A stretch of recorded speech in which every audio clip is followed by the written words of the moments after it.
Jessica, as you well know, trigger control is one of the fundamentals of marksmanship, and if you don't have trigger control, you can do everything else right and still miss your target. In fact, jerking the trigger is probably the most common shooting error. Generally speaking, the longer the trigger pull and the heavier the trigger pull, the more likely you are to miss your target. Now, I have a Smith & Wesson, and this is my own personal carry gun, and I have a DeSantis grip clip, and I also have just a piece of tubing here, inner tube, which will help give me a little bit better grip on the gun. If you'll notice, there's no external hammer on the gun, and this is a popular feature with concealed carry because you don't have to worry about the hammer snagging on a garment as you're drawing from your pocket or wherever you may be drawing from.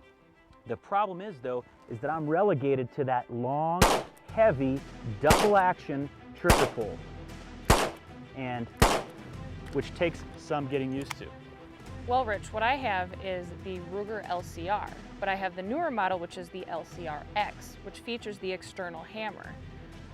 It has the great features that the LCR has. It's got the polymer frame, a great grip, and it also has a lighter weight trigger pull, even in double action. And now I will show you in single action, the trigger pull becomes much lighter, which makes it easier to be more accurate. Yeah, that's definitely the advantage of the single action trigger, is that it's a lot lighter, lot shorter trigger pull.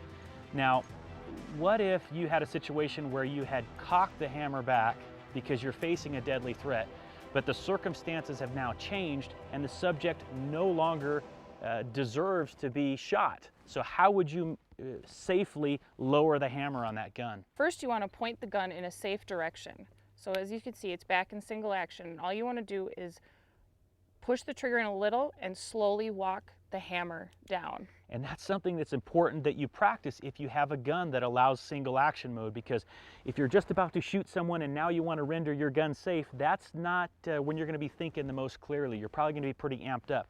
That's why it helps to be very well versed in decocking the hammer safely, just like that.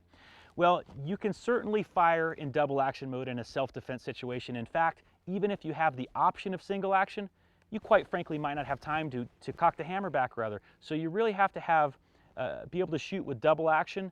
But if I knew that I had to take a very precise shot and I had a little bit of time, I would certainly like that single action option. So I appreciate your tips as always, Jessica. Thank you very much. Thank you.